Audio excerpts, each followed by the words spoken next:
Well, hi everyone, welcome to spring.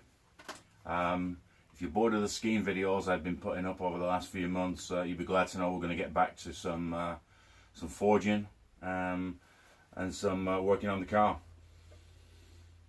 With that in mind, if you go back 6 months, you might recall the video I did on the Harbour Freight scissor lift and some of the problems that I had with getting my car on that ramp.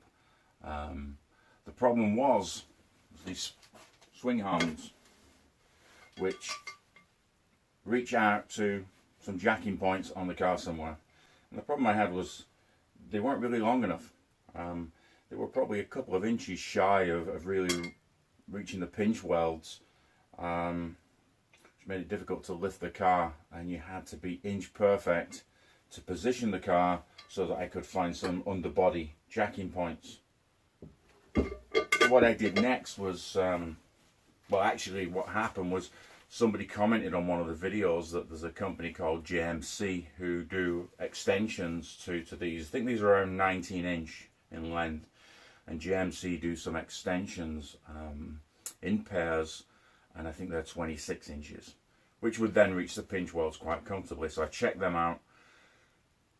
For a pair it was 150 bucks. And but shipping was like nearly 70 bucks, maybe more. I thought if I get 2 pairs, that's 300 plus shipping is another 70 bucks. But then I realized that shipping was 70 times 2, so now we're talking over 400 bucks for these things. And I left it alone. Well, now we came to the other side of winter. It's now time to work on the vehicles again, and I took another look, and I saw they were down to 114 per pair. So again, 2 pairs, 230 bucks plus 140 bucks shipping. Still, there was no discount for buying 2 pairs. So then I thought, well, I do this kind of thing for a living, so why am I buying something I can perhaps fabricate myself? I took a look at this. It's really just a couple of pinches. Can't even speak after the winter. It's really just a couple of 3/8 steel, 3.5, 2.5 inches welded together, and around a 20mm bolt through there, or at least a 20mm bar with a 20 M20 thread on it. So that can't be too hard. We've got everything we need to do right here. So what I then did was I ran off to speedymetals.com. This guy out the way somewhere.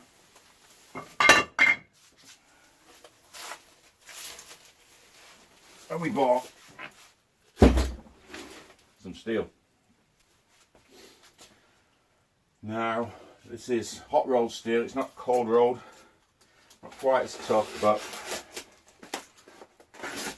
I'm sure we're going to make something more than adequate for what we need.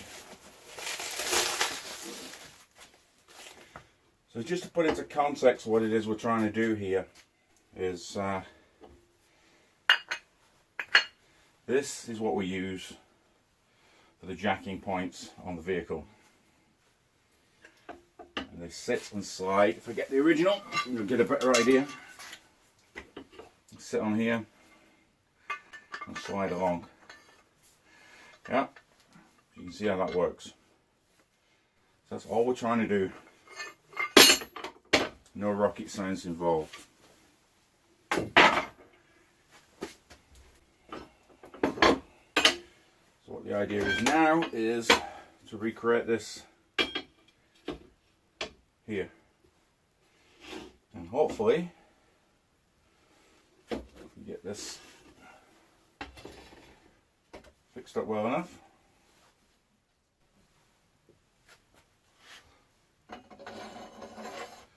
I'm going to recreate the same or similar. It is a little loose because this is only a 1/4 inch steel and 1/2 inch steel, so the overall thickness is the same as the original, but the ratios are slightly different. Fortunately, as this sits like this with the weight on it, it shouldn't make a lot of difference. So what we're going to need to do here is clean these pieces up a little. My welder, which is actually only a Weld Pack 100 gasless MIG, is going to struggle for penetration on this, but I'm not too worried because of the way the force is being applied to this. What we'll do, we'll start and we'll tack it, and then we'll run a full weld across it. Like I said before, because of the way the force is going to sit on this,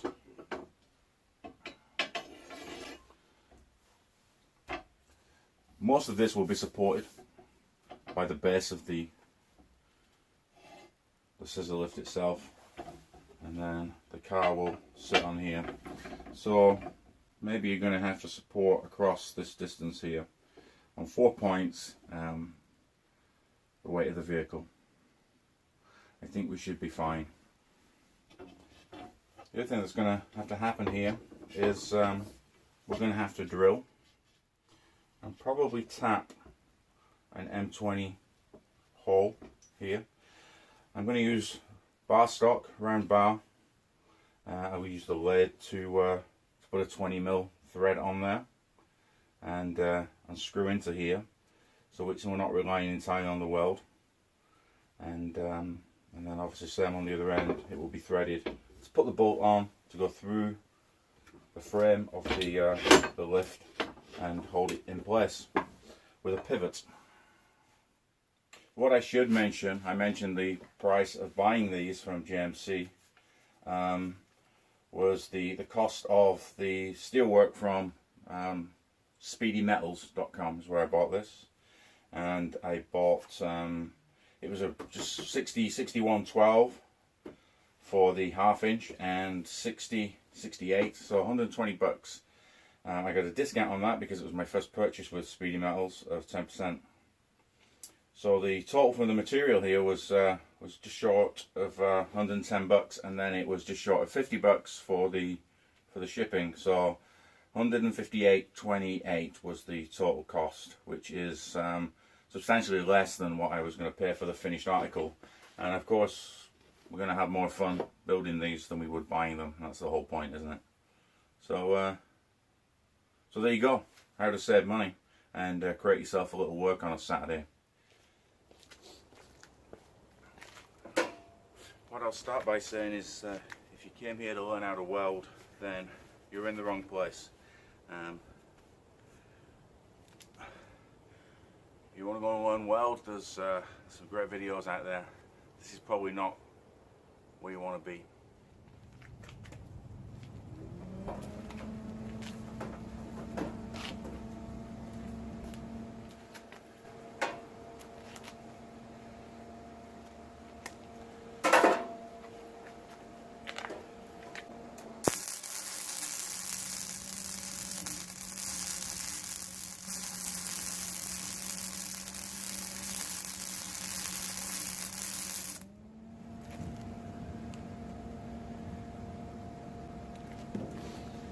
As expected, not getting much penetration at all.